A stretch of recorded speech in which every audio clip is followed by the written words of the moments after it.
What is going on, everybody? Welcome back to another month of the Lazarus Pit here on the Heroes for Hire podcast. This is our Patreon, and this is where we, every year, we cover one Christmas movie that normally we put up a poll of, but I didn't have time this year because I was busy. Hi boy. Guys, I'm back. What's going on? We're back. This is like recorded close to the day we're releasing it this time.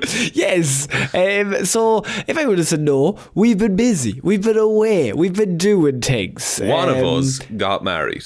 And the other one was a best man.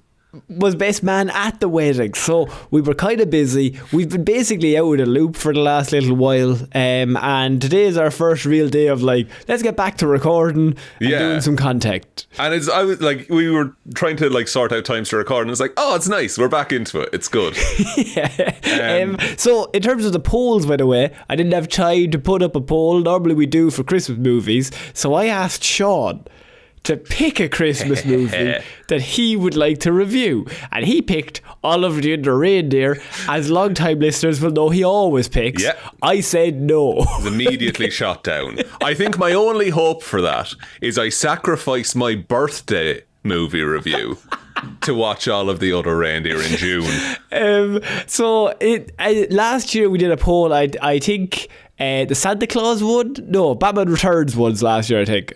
No, Batman Returns was the year before. Santa Claus was last year.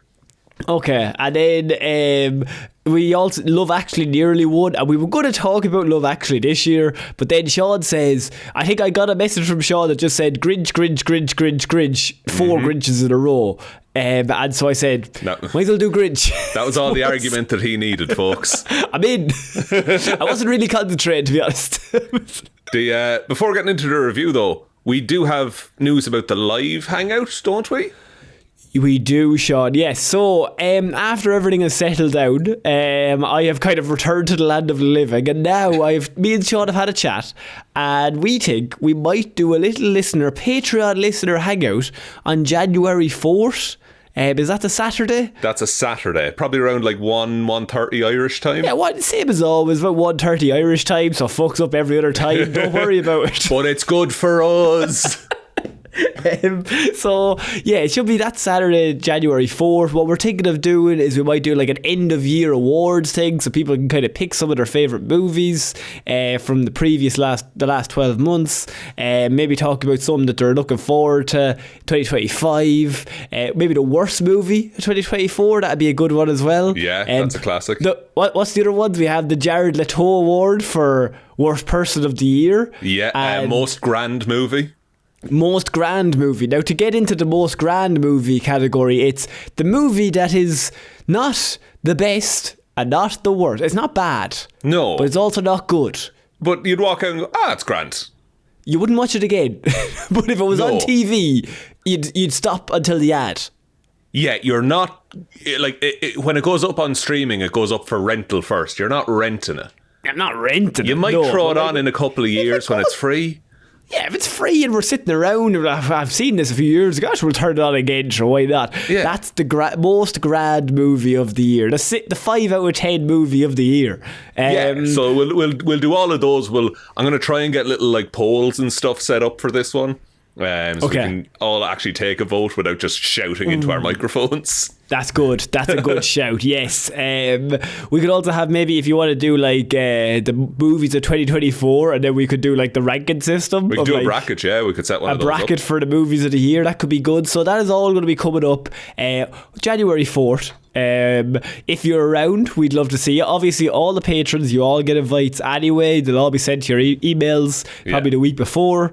But yeah, we just wanted to say thank you to everyone. By the way, it's Christmas. So Happy Christmas. This should be coming out on Christmas or Christmas Eve. I'm not sure. Happy holidays, whatever you're celebrating. If you're celebrating nothing, shout to you too. But it's mostly just a time of like thank you to everyone for what a great year it's been. It's been a great year for the show, to be fair. It's been our biggest year of all time, I think, pretty much. Most growth we have, most new listeners and stuff like that. So yeah, and all the 5-star reviews and all of the comments are absolutely great. And all the new listeners, especially coming over from Blue Sky, shout to all you guys. But Shaun, I mean, we can talk. We've done a lot of thank yous. We just want to. We're very kind. we're in a very happy mood, I think, at the moment. It's true. Very festive, I would say. We're festive. And what's the best way to celebrate festive cheer is with a Christmas movie that you can sit down and watch. A movie about a very, very fucked up man who's green, who steals Christmas. Miserable creature in all of the land. The most miserable creature of all time. We're talking about Dr. Seuss. Dr. Seuss' How the Grinch Stole Christmas from the year 2000. It came out starring Jim Carrey, directed by Ron Howard. Yeah. I think this is probably one of the most famous movies, especially of the last, like, I don't know, well, since it came out, but I think it immediately went into, like, the category of the movie you watch every year. It's one of the rare post-year 2000 Christmas classics, I would say, which there's a bunch of them in, like, the 70s to late 90s. And then they kind of got worse and worse as the 2000s went on. Grinch is like the last bastion of, this is just a great movie, incredibly well made. Yeah. Now, look, the movie is what I would say is that it's absolutely mental. Yeah. And it shouldn't work in any way, right? Yeah. For example, I think of this movie, and you remember, like, the Cat in the Hat? Yeah, right? the Mike Myers fever dream. To me, they're both the same movie but opposite ends of the spectrum, in that, like, it's just madness and a guy in an outfit doing mad shit, and the jokes are like 2 a second and you're just getting punched in the face repeatedly. But this one has more soul, has more life about it than Cat in the Hat doesn't. It's kind of more, it's just much worse. Cat in the Hat feels like it was made for, there's a lot more stuff thrown in for an older audience. There's some of it in The Grinch. Some very... The Grinch is I'll be honest with you, Sean, this is a super horny movie. Very horny. Very weirdly horny, this entire movie. There's like a whole key party going on. There's a swingers club. There's a key party. He just lands in that woman's chest at one point.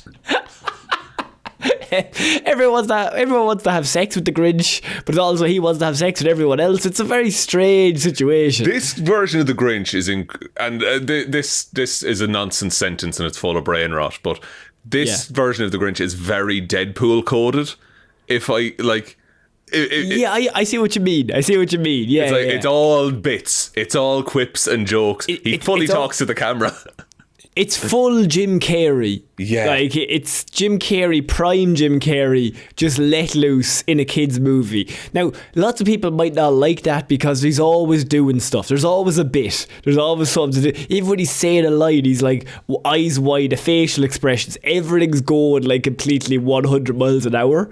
And you could not like that, but I think there's a buy-in here. That if you buy in, you're like, look, it's Jim Carrey as the Grinch. Yeah. It's going to be mental.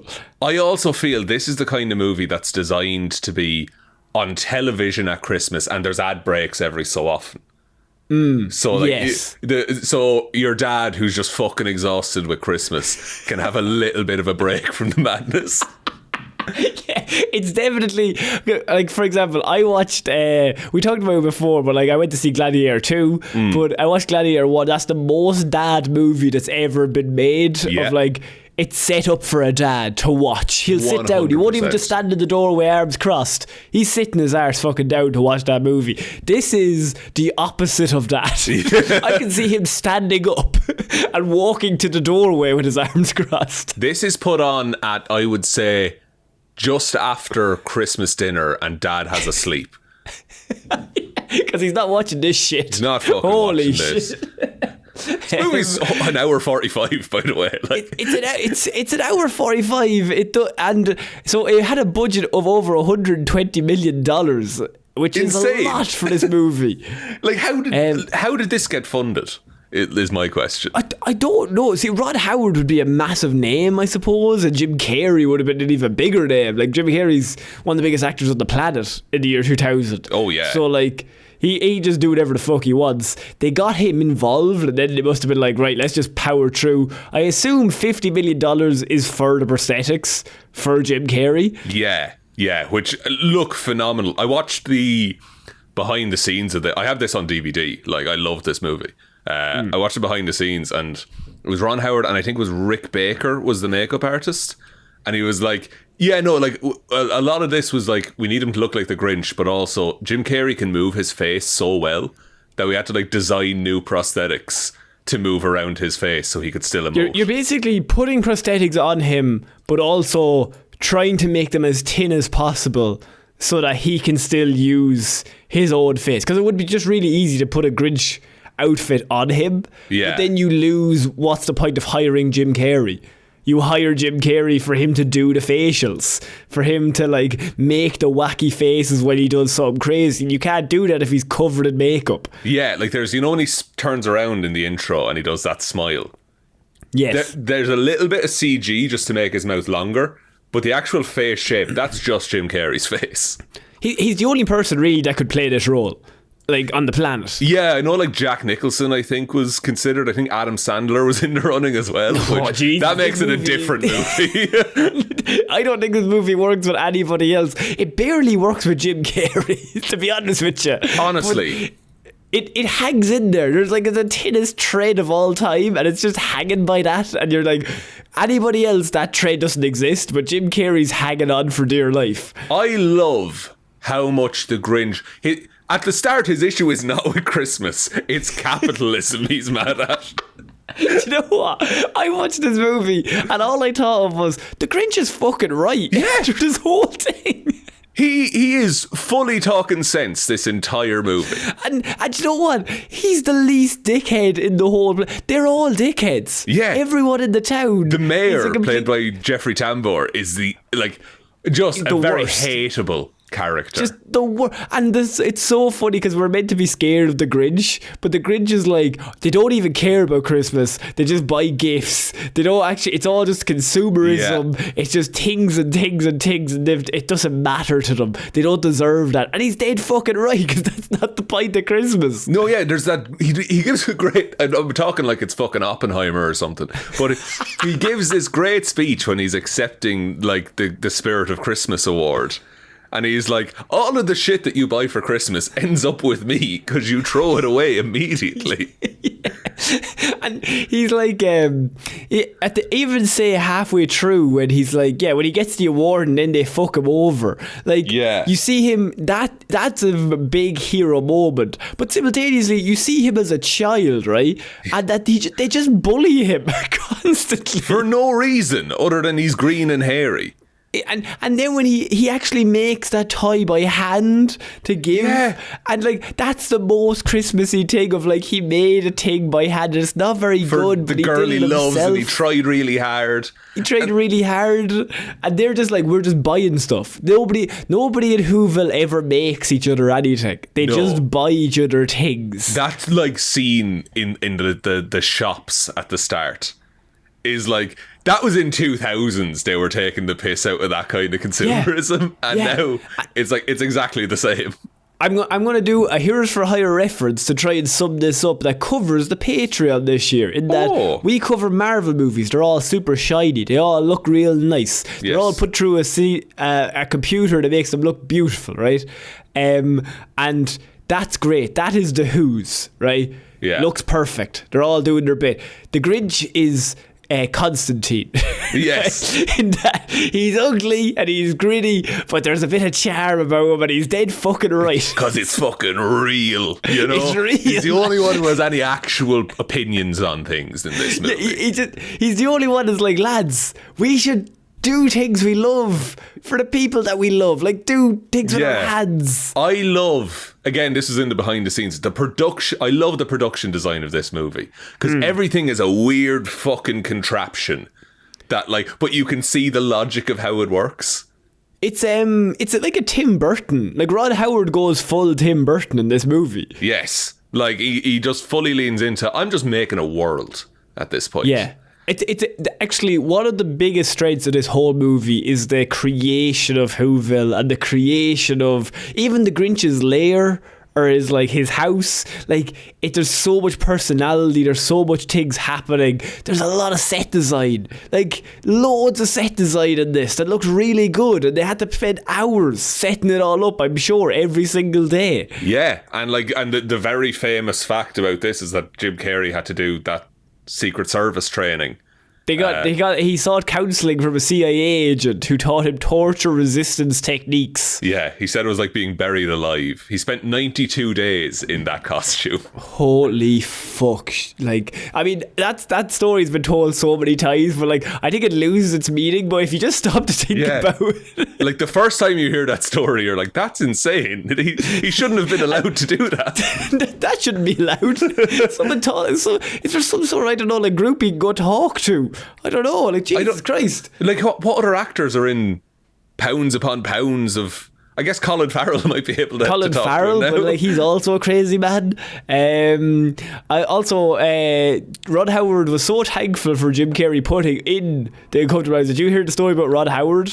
Is that so? He was so thankful for obviously Jim Carrey doing that for 91 days and like needing therapy and all, that he actually one day surprised him and he sat through the chair and put all of the makeup on himself. That's a good director move. And so he would direct that day in the Grinch suit, in his own Grinch suit, with full makeup, just to be like for support. And be like, I'm right here with you. I've done it as well. Yeah, he's like, I know what you're going through. Like. It's a show of appreciation to Jim. However, when Jim Carrey saw Howard in full Grinch outfit, he was completely angered, believing it was a stunt double who looked nothing like him. And he wanted to know why this guy was here. Well, it's like, I'm in this suit. You're not going to make it look shit now.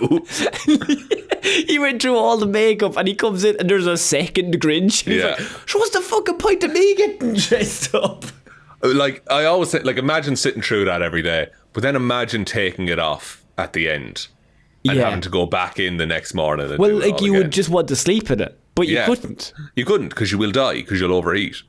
But there's, I mean, on a much lower scale, well, not even lower, but like Drax, like say Batista with Drax, or like Zoe Saldana with Gamora, like they say like you're sitting there for hours and then you're like, oh fuck, I'll just go to bed looking like this, and then you wake up and it's 10 times worse and like your skin is in bits. Yeah, and then they have to like fix everything, like, and they have to take it all off and restart anyway, so you're there for 9 hours the next day instead of 5. Yeah, so you may as well get a decent little sleep in. There's also, just on Ron Howard, there's that one scene where he's directing the dog and he's just pretending to be Ron Howard in that scene. Fantastic.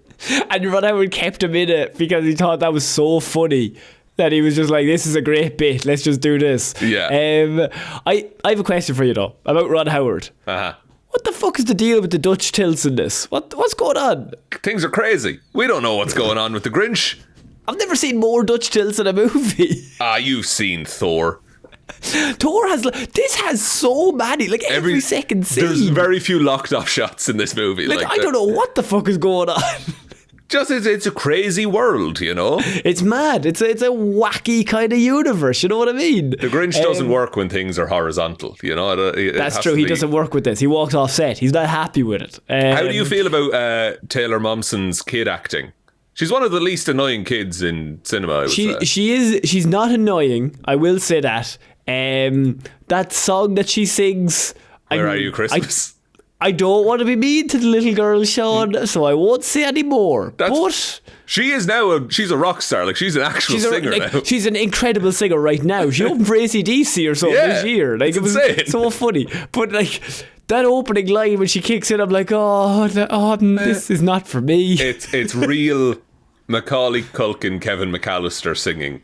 It's all breathy and high. It's her before her voice got deeper, and so like she's a great singer now, but it's very funny now that like, and I think like she's also a very good singer then, but she's also only like fucking 9. So like her voice is all, as you said, it's all breathy, it's all high, and like that first line is "Where are you, Christmas?" when she goes, that's not great. It's like she starts high and it only gets higher. I'm like, start lower, come in at a lower octave. But the songs I'm not too pushed on. The second one with the Grinch is quite good. Yeah, and this has the soundtrack for this has my favourite Christmas song, which is "It's Christmas is Going to the Dogs," and it's fantastic. It's about how dogs love Christmas. They're all good boys. They're all good dogs, Brent.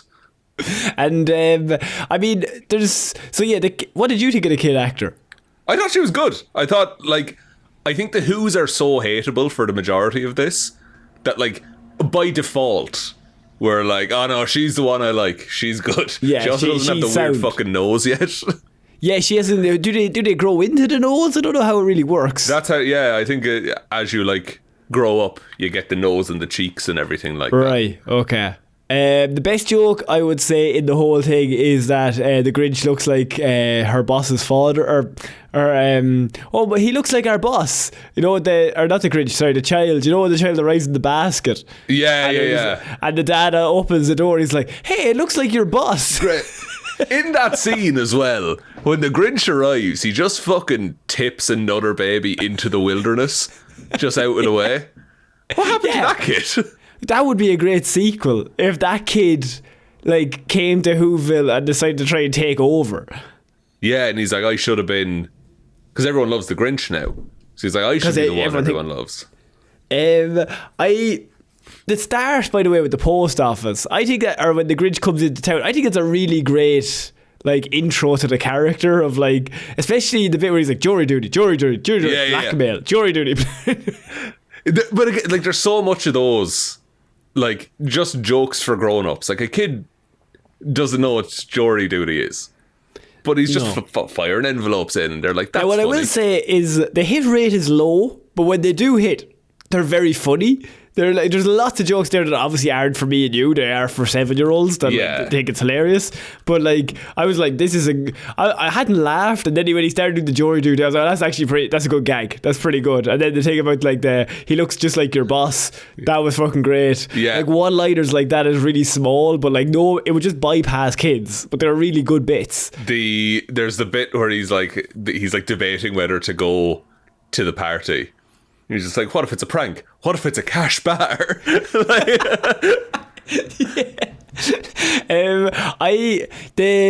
I remember playing the PS1 video game version of the Grinch back in the day. Right, and there's a level. I only ever got to like level 2 because like I was fucking very young. So I got to like level 2, and level 2 is the post office, and you go into the town, but then you can become Max. And I spent hours, days, I would say. I just became Max and just ran around the post office I never did one mission. You were like, I'm just having great fun being this dog. I'm just this doggy. I'm gonna run around. That's a wholesome childhood memory right there.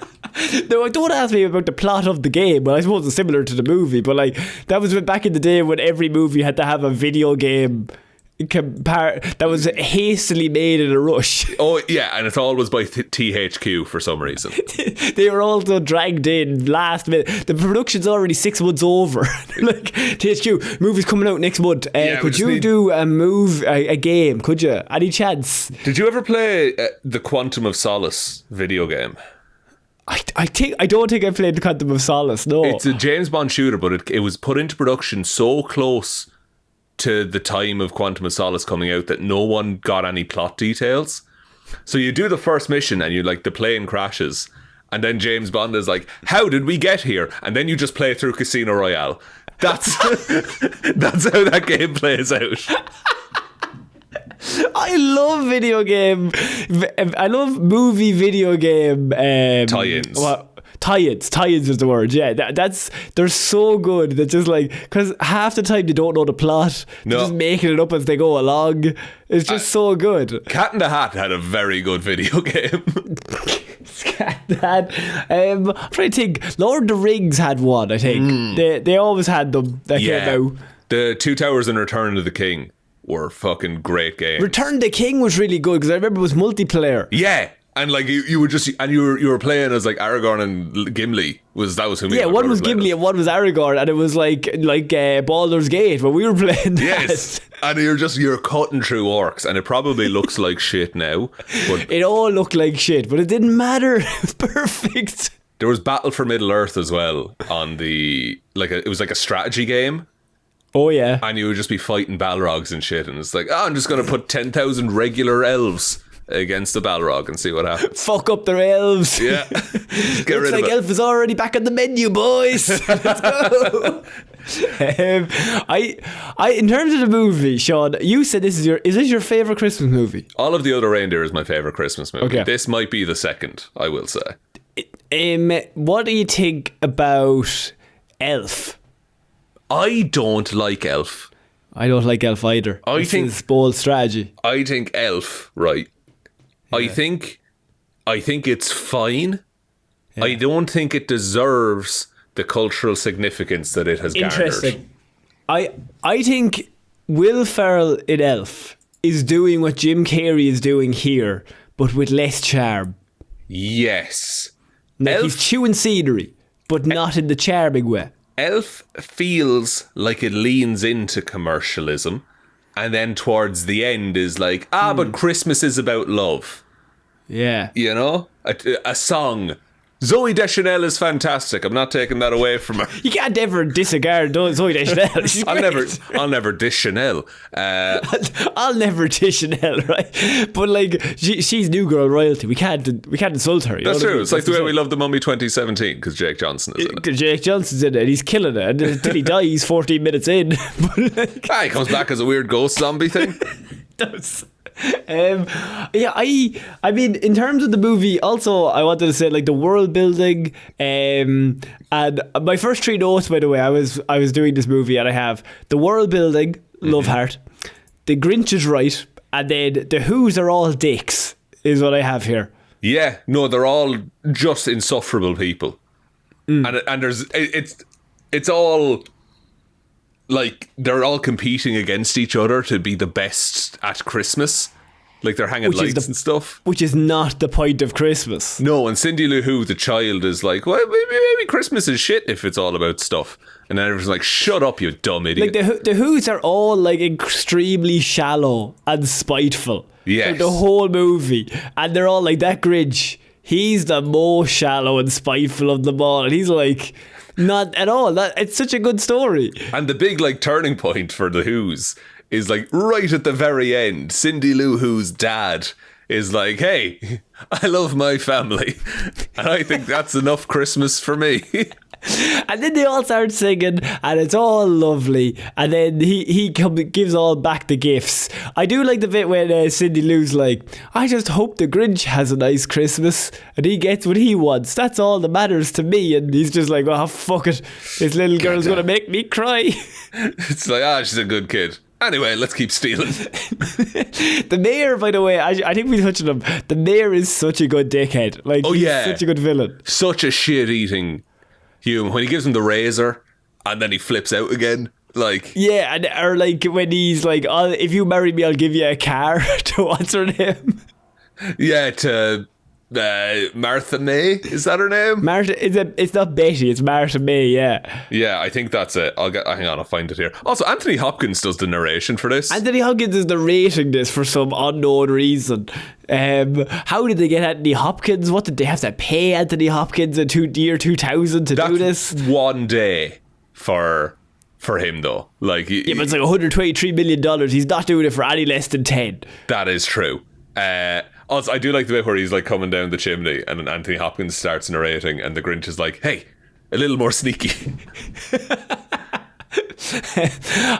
The movie just, I think actually you've kind of hit on it. The movie is Deadpool before Deadpool. Like, that's the vibe it's going for. Yeah, it's going for wacky and knows it's a movie. Yeah, and I think it works really, really well. And this kind of, you kind of have to be in the right headspace. Say with Deadpool, I think if you're in a bit of a grumpy mood watching Deadpool, it's immediately unfunny. But this movie's really good if you have loads of friends over. And I don't drink, Shaun, but I assume if everyone's having a few drinks, and they're all a bit tipsy to drunk, and you throw this movie on, some mulled wine flowing around, watching the Grinch. Mulled wine, a cheese board, if you will. I love a cheese board, Connor. You know this about me. I know. We got given a cheese board. Did you? As a gift, yes. Are you going to eat it? Or you're not going to, Shaun? I don't like cheese nor boards. How do you feel about crackers and jam? Because Crackers and jam? No, what are you talking about? Jam. A little cracker and a little bit of jam on that, bit of cheese on top and a grape. By the way, we went to this very posh hotel for the week, right? Yeah. For the week is after. A mini moon, Shaun, right? A mini moon has to be done. A mini moon, if you will. We're going out to Japan next year. Don't worry about it. I have a word doc of places for you to go.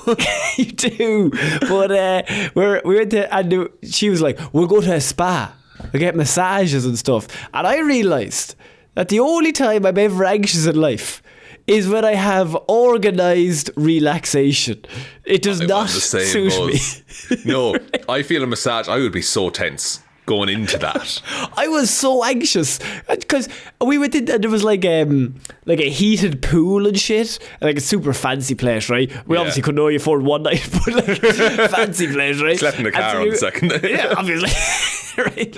And the car had no wheels, we had to sell them to get there. But we walked in, there was like a heated pool, it's like a jacuzzi and stuff, and I sat down and then I was like, well, what do we do now? And she's just like, just relax. So I was like, I can't just I'm just going to sit here. It's just staring. What am I going to do? Do you have any idea how many blue skies I could tweet right now? I could be literally hopping off episodes right now. I could be promoting. Always be closing. And I literally sat in the pool 4 minutes. I just looking into the distance. I was like, geez, this is terrible bored. This is fucking hell. What? Yeah. I think it's not even that you can't be alone with your thoughts. It's that you have better shit to be doing. I've got things a bit, this is not relaxing to me. It's just bubbly water. I don't know what's going on here. I've had a bath before. A shower's I know what bubbles feel like. I know what water feels like. Had a shower this morning. Right, it was grand. I'm already clean. Went into the massage though, and you always like, how hard do you want to go? I was like, go fucking hard. Shaun, she beat the fucking piss out of me, so she did. I got a sports massage there maybe 6 months ago, and I came out bruised. Like, like she was going full 2 elbows, like she was just straining on the shoulder blades. I was like, yeah, my right shoulder slightly tight, in sporting injuries. She's like, don't worry about it. She fucking ripped it nearly out of its socket, so she did. Made you forget about the tightness though, didn't it? I was like, I'm now relaxed. You're beating the shit out of me. You come out in a full body cast, like a neck brace and shit. I feel so good right now. Did you watch this movie much growing up, or was it just like you saw it once and then you saw it for this? No, I've seen it like 5 or 6 times at this stage. I think like I watched it definitely when it first came out, but I don't remember it ever being like my favourite Christmas movie. That's Muppets Christmas Carol, obviously, which we've talked about. Which we've talked, greatest Christmas movie of all time. Don't say anything, Shaun, please. Also, Shaun watched them recently, the Treasure Island as well. You were like, fucking he's right. Fucking it's great. No, it is a great Muppet flick, I'll be honest. So I would say I watched it and I was like, this is quite good. And then I didn't think about it again until I was old enough, like in the last few years. And then every Christmas, now you kind of actively go your way to watch some Christmas movies. Like in December, you might do a thing of like, every Saturday we'll watch a Christmas movie or two just in the background. Yeah, just as like a, hey, this is how we're relaxing, and it's themed. We do the same around Halloween. We were throwing Christmas movies on while we were doing like the last bits for the wedding, like the week before. Like, so we were like in the sitting room, Christmas movies on in the background. Because it's shit that you've seen before, and you don't have to pay too much attention to it. You're not watching I Saw the TV Glow while doing laundry. No, I'm not watching Sicario while I'm wrapping presents. Who is this Kaiser Soze fella? That doesn't seem too fucking trustworthy. I think that's no way they know more. Look at him limping along. Oh Jesus, he's not. Just don't fucking limp on him at all. He's grand. He must have went to that massage place. Fucking sorted him right out. She did. Fair play to her.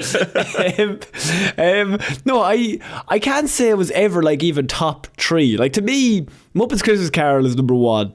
Mm-hmm. I think Home Alone is number 2. I think Home Alone is just so fucking good. Yeah, Home Alone, like I would never call it my favourite Christmas movie, but it's just always such a safe bet to put on. Like it's the most, I think Home Alone is the most like perfect rounded movie that if you're throwing on a Christmas movie, you throw on Home Alone. It's simple and effective and everybody likes it. There's a level of efficiency with Home Alone where it's just like, here's the setup and now we're in it. and just watch Home all Alone the 2 hijinks. is just straight murder. We did watch that one. He Yeah. does murder those men. That doesn't have as much charm, is what I would say. No, yeah, and that's like an abandoned house and shit like that as well. It doesn't have as much of the charm. He brings them to his own killer lair. Yeah.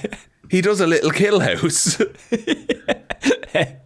So you're saying like, okay, what would be your top 3 then? Is this in your top 3? I think it goes All of the Other Reindeer, then The Grinch, How the Grinch Stole Christmas. Yeah. And then I'm trying to think, I love It's a Wonderful Life. I think that's a fantastic film. But I do also like there's a like claymation Little Drummer Boy, which is also quite nice.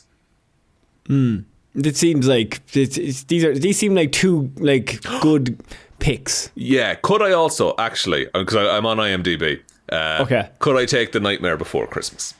No. Fuck yeah. Is that a Christmas movie or a Halloween movie? I'm That's a not sure. November movie. It's a November movie. It's dodgy. I think it's killed because it's neither. I think it would make so much more money if it was one or the other. I think people get really excited to watch it and then watch it at Halloween and then they're burnt out on it by Christmas. Yeah. Jingle All the Way, we've talked about. I think it's a great movie. It's a terrible movie, but in the best possible way. Yeah. And then there is... Why is Haruhi Suzuyama on this? Why is Oppenheimer here? There is some weird ones on this. Oh, The Holiday with Jack Black. You know what? I actually think that's a really good one for obviously not for the kids, but it's a really strong one. It's criminally underrated, I think, as a movie. It peak Jude Law. Peak Jude Law. God, Jude he was Law Juding is all over the place.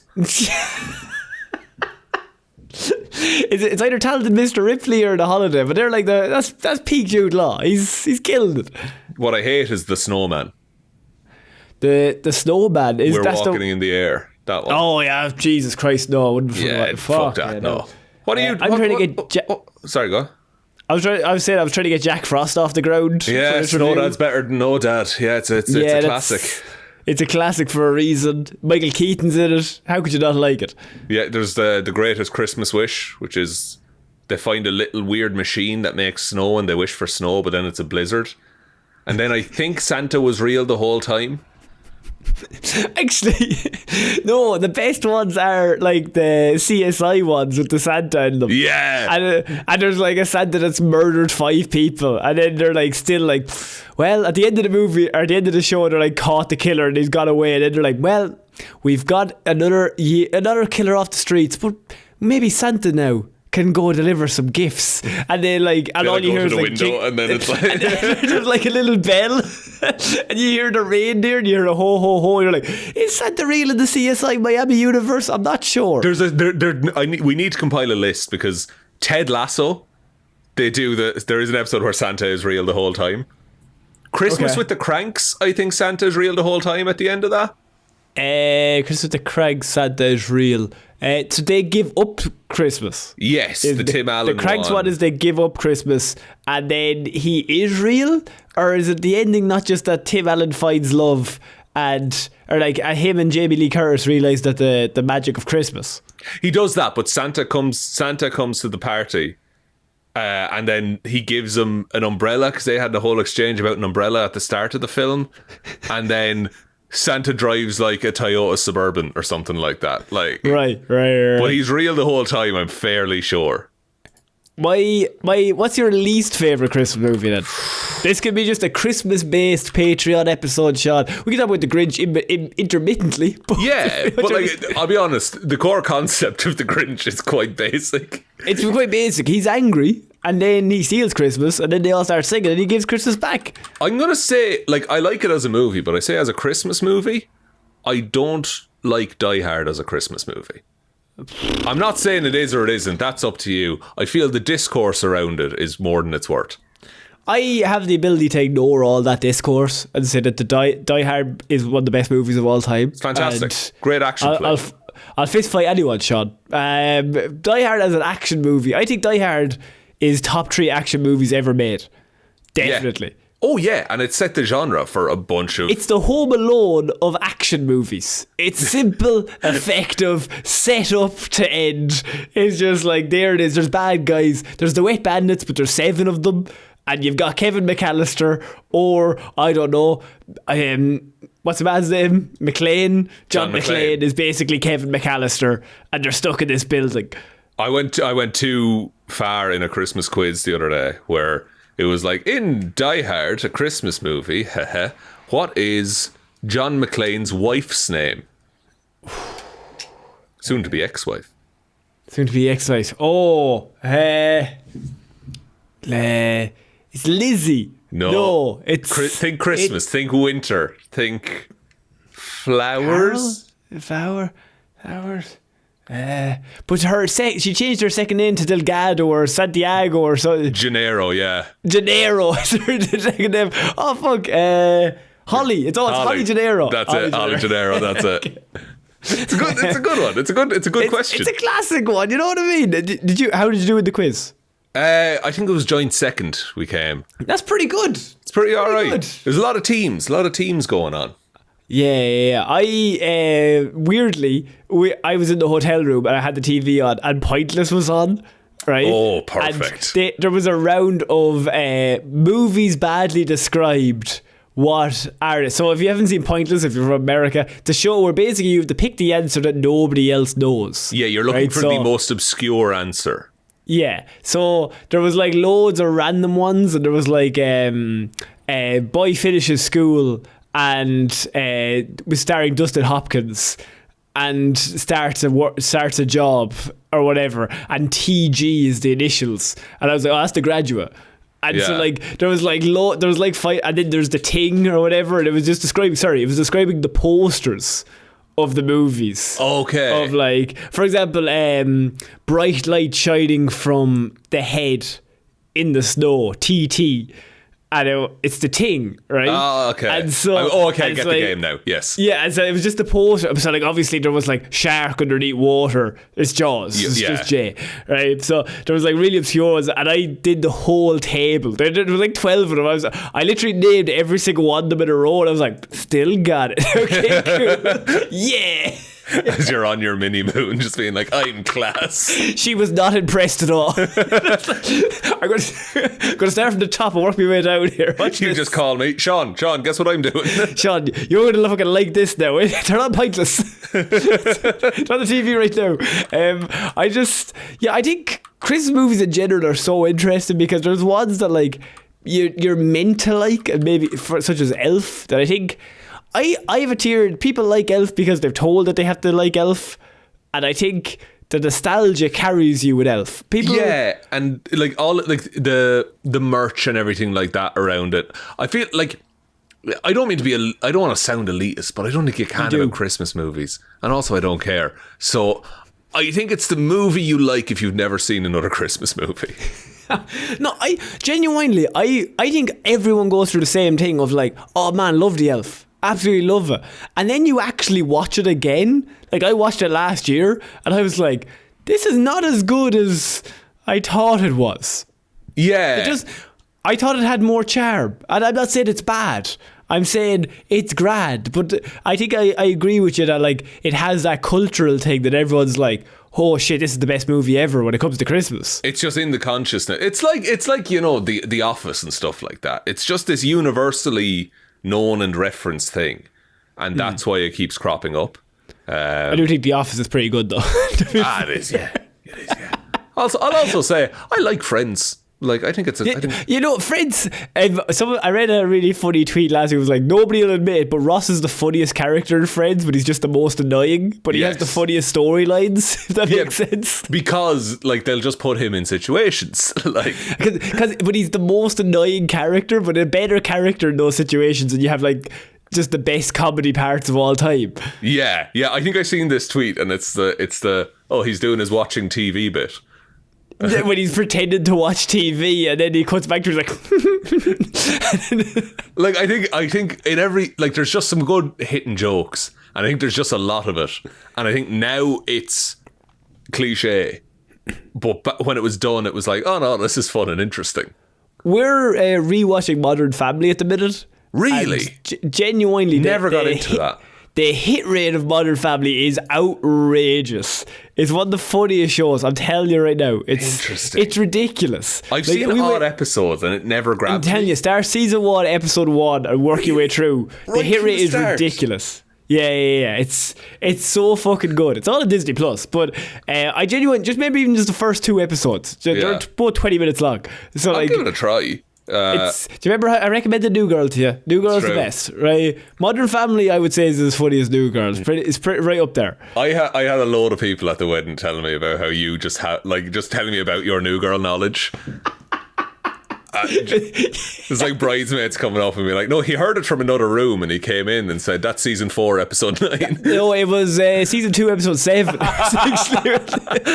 Because I remember we were in like their house and I was just in the kitchen and then I just heard a light. It's like, that's a good one. Yeah, that's a good one. Winston's getting up to some stuff. It's the episode there. Jess is at the job interview and she keeps crying. Yes. And I walked in and I was like, Menzies, season 2, good one. That's a good one. Winston pretends that he's getting his period. He calls it the Menzies. You have this encyclopedic knowledge of New Girl. It's fantastic. But I have literally no knowledge of anything interesting or normal. I'm terrible at a pub quiz. But you would be great on Mastermind, is the thing. If you had a specific topic, yeah. I can also name you, as I always say, Shaun, the 2004 Arsenal Invincibles team, if needed. It's never needed, is the thing. It's never needed, but I can throw that in as well if we ever need it. I want to start Seinfeld, just I think, because I've never seen it, and it's such a reference point of comedy. I mean, I just always watch that outtake of you want to go? Or in the hospital. That's so fucking funny. I've just found, okay, this is completely off topic for the Grinch review. Great. We're just having a chat here. This is a Patreon. You can chill out. I found a quiz of very specific New Girl trivia questions. Oh no. What wedding gift does Nick get for Schmidt and Cece? Oh no. What wedding gift is it? That's season 5 episode 1. What's that? No, he's a bridesmaid there. Or no, that's season 6 episode. I think. What's that? They don't. I will say that they don't like the gift, really. They don't like it. Yeah, and he's meant to get. Oh my god, I don't know. What is it? It's a tattoo of Cece and Schmidt. Oh, it's a really terrible one of them. It's them as Pretty Woman. Yeah, that's it. Yeah, it's a poster of Pretty Woman. We can go through these if you want. I'm going to embarrass myself, but please go on. They're fiendishly bad. How did Jess and Robbie's first date end? I can give you options with this. Okay. They did an Irish goodbye. They hugged. Jess pulled a Pittsburgh goodbye, or Jess ran several blocks to get away. Oh fucking hell! I don't know this. This is all you. Well, Jess and Robbie then find out that they're cousins later on in that season. That's a hilarious fucking. And they're also in the gym, and she breaks his nose. Just keeps hurting that man. The first date, but what's technically the first date? I'm trying to remember the actual first date. I remember they go on other dates. Yeah, but their actual first. I'm going to say the Pittsburgh goodbye. Pittsburgh goodbye. It was a Pittsburgh goodbye. Yeah, which is a punch in the arm and a handshake. Who is afraid of cats because they try to nurse on her or his nipples? Cece, Winston, Nick, or Schmidt? It's Winston, Nick, Schmidt. Schmidt. It is Schmidt. Correct. Yeah. How old was Winston when he got a belly button ring? Was he 27, 30, 33, or 16? I'm going to say 33. It was 33. Yes. Who thought they had meth in their closet? Jess. Okay. Yep, it's Jess. Season 4, episode 20. Good one. Who called themselves Men of Means while in New York? Men of Means. I thought that was Nick and Winston when they were trying to get the prostitutes with Nick's dad. I think it is Winston and Nick. It is. It's when they're trying to busk on the subway and stuff. It's the Brooklyn Nine-Nine crossover. Yeah. He's like, please, a third lobster. Yes. What's the name of the episode in which Winston, Schmidt, and Nick get waxed together? Oh, fuck. Is it Misery, Ready, CC's Boys, or San Diego? I'm going to go CC's Boys. You gonna do CC's I have Boys? no idea on that one. It's CC's Boys. You're insane. Right, I got a couple more. What is the name of the only book on Schmidt's Kindle? Is it Outliers, The Prince, Phantom Toll Booth, or White Fang? White Fang. It's White Fang. Yes. He has not missed. Which of these secrets is not one that the keeper of the 5 secrets keeps hidden? Okay. Is it The Lost Umbrella, Halloween 2004, Jalapeno 19, Explosion 95, Duck Duck Gavin, or Upper Deck Timeshare? Jesus Christ. That is fiendish. The jalapeno one. Jalapeno 19? It was Explosion 95. I'm so I have sorry. no idea. What the fuck? I know the 5 secrets, but I have no idea. I don't think they name all the 5, or they do it very quickly. Probably They do very chant. quickly, yeah. It's in the episode Jaipur Aviv. Yeah, it's when they're moving in, and they have to tell Schmidt a secret, or it's between Nick and Winston. They have the secrets Because they think the house is in a porn shoot. Yeah, is it a porn show? And they have to keep it a secret. Yeah, but they can only keep 5. What did Schmidt drop in the ocean when Winston bumped into him in the season 3 episode Cruise? Was it a necklace, a class ring, a $5 bill, or an engagement ring? Dropped into the ocean.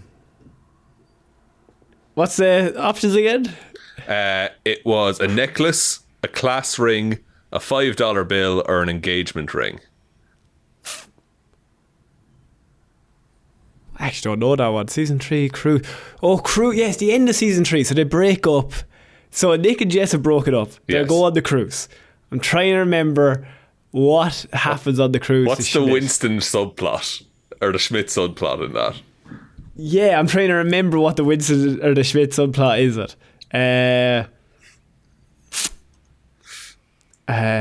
A class ring. These are very specific. Yeah, very specific. I'm going to go class ring. Why You not? go class ring? It was a class ring. Yes. How does he do it? Yes.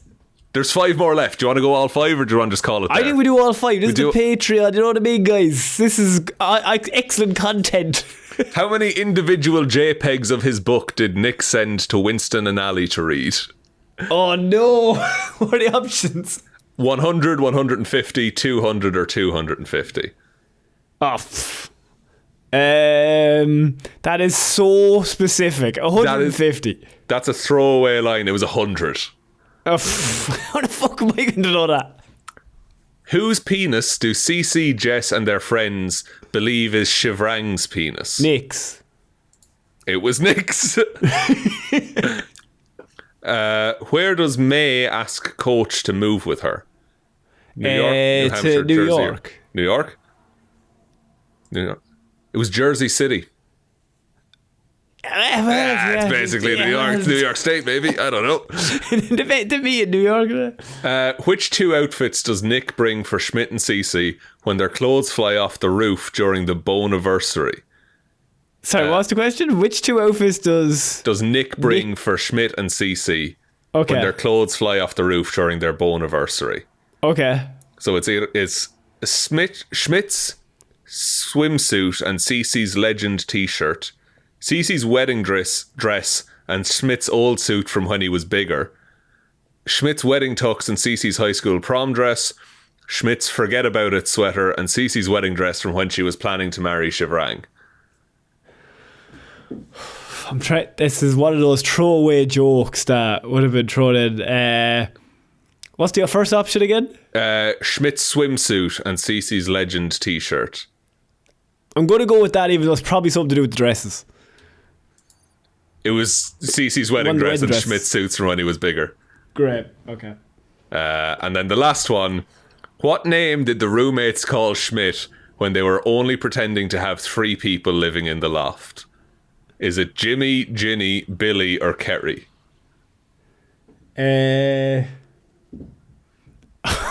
That's insane. That's one. Jimmy. That's one episode. It's Ginny.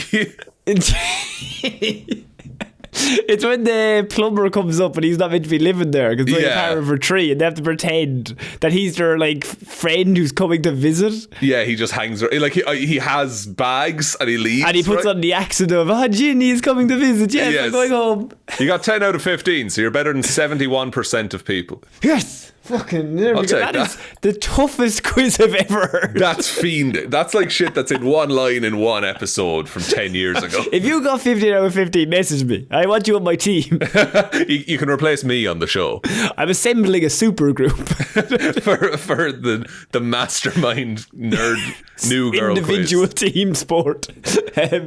Shaun, I mean, what else do you want to talk about the Grinch? He wears a really good jumper when he's doing the Spirit of Christmas Award or whatever it is. True. This true. It's got all lights and stuff. I like how he genuinely gets into the games. I like how we are We're back in the review now. We took a little diversion. It's our Christmas party, guys. It's a Christmas party. We're chill. You know what I mean? It's coming out at Christmas. We're not all here for Grinch stuff. We're just there to hang out. I hope you're playing this in front of your families. We haven't spoken in a while. Do you know what I mean? We're catching up. Chatting. We're just chatting up. How are you, Shaun? I'm good, man. How are you? I had a lovely time at your wedding. No, it was a grand old time. It was grand. It was fantastic. I've just had my voice come back there in the last few days. So to be fair to you, that's a good sign. I was singing and roaring on that dance floor, I will say. Yeah, we were grooving that. We were absolutely grooving. Just me and you as well. No one else was out there. Nobody else. But we had that we organised that dance. We had that whole routine planned. Yeah, you did. You lifted me. It was wild. I lifted you, spun you around, dirty dancing style. Yeah. It was very strange. And I had the time of my life. We certainly did. I mean, I'm now trying to think of the questions people have sent in for like Q&As to be like, what could we answer about? Shaun, this has already come out. Shaun, what are your thoughts on Superman and the trailer? Oh, I would kill and die for crypto. I'll tell you that much. Yeah. I like how you first introduced. We said this on Monday when he's first introduced. He's wounded and broken, and he's a human. You see the human side of Superman in the first 5 seconds of this trailer. Yeah. My new favourite bit is all the tweets that are like, why are you showing me this random Clarke Kent guy? Yeah. He's not Superman. He doesn't look anything like him. He also looks completely different as Clarke Kent, which is amazing. So good. David Cornsweat is fucking huge. He's like 6'4", 6'5". He's a giant of a man. He's built like a wide receiver. Like he's fucking massive. They use the Christopher Reeve theme in like a little remix. Love that. Also, I love the catchphrase "Don't look up." Or look up, sorry. Look up, yeah. Don't look up is different. It's a different film. Look up is such a simple phrasing of doing that. Of like, is it a bird? Is it a plane? All that shit. And also great for marketing. It's just like, look up Superman. And there you go. That's actually a good point. Are the superheroes saved? I tell you, I'm excited for this one. You know? Superhero movies could be back in a big way. If they're back, they're back. That would be ideal if they would be. And apparently this movie starts like you start in the action. Like he's Supermaning about and he's doing some stuff. We see that big weird plasma ball in the background. All I know is that he's fighting kaijus as well. Yeah. When's the last time we had a big monster? Starro, I guess. Superman should always be fighting big monsters. That's his thing. Yeah, because that's how you scale it. It's like, no, he's really strong, but he's little. Yeah, but Batman's always fighting Joker, like trying to kill 10 people, and Superman's always fighting a dinosaur. Did you hear the Clayface news? I did. Yes, that's mental. That's you, and it's the dude who did Haunting of Hill House. Mike Flanagan. What are they going to do? I don't know how they're going to do that. It's going to be The Fly, but Clayface. It's going to be savage. Crazy. That's fucking crazy. I don't know if there's anything else you want to talk about, Shaun. No, just happy Christmas, I guess. Just happy Christmas to everyone. We hope you have a lovely time. We're sorry we vanished for a little bit, but not really. No, we had shit to do, to be fair. shit to do. But yeah, to be fair, everyone messaged in and was like, "Oh no, do what you need to do. Like, enjoy yourself." You're all sound. You're all just absolute legends. That's why we like you. Most internet people are shit, but you guys are cool. Yeah, you guys are cool. And look, we're looking forward to seeing you all. Technically next week, 25th, 7th. Well, a week and a half from now. Yeah, about then. About then, we'll see you all then, and we can all have a chat, and we can all talk nonsense. You can tell me that if you like New Girl, just generally we're all just so happy to have you all around and just supporting us as always. Yeah, it's huge. And look, we'll be posting everywhere details about the hangout and stuff. So even if if you're just hearing this now and it's the day before it and somehow you didn't get your notification, just message us and we'll give you the link and stuff like that. Absolutely. I think that's it for the Grinch review, Shaun. That was about half an hour, and then another half an hour just chatting. But it was a little team meeting we had, Conor. Yeah, it was a little catch up with everyone. Yeah. Just circling back. Doing all of these ad hoc sync back up in the new year. What can you do? Sure. What we did essentially, we rolled in a TV and just popped a video on. That's what we did today. We did, yeah. So, I mean, thank you everyone for all the support throughout the whole year. Hopefully 2025 we win that Irish Pod Award. Oh, yeah. We blow up. Forgot that we were nominated for that, Shaun, didn't you? Yep. So I did. We're a nominee for that. That's coming up in January 7th or 8th. I can't remember what that's on. But we're going to that. Then we also have just 2025 biggest year yet. That's what I'm hoping. Yeah, I think it will be. I think we'll get so big we'll lose a run of ourselves and have to do an apology video. I've already done that. I've already started. You've pre-made it. I'm off to get massages. Oh, fair play. Fair play, you know. And so I have been Conor Lawler. I've been Shaun Is. And we shall talk to you all next month, guys. Happy Christmas. Happy Christmas. Bye-bye.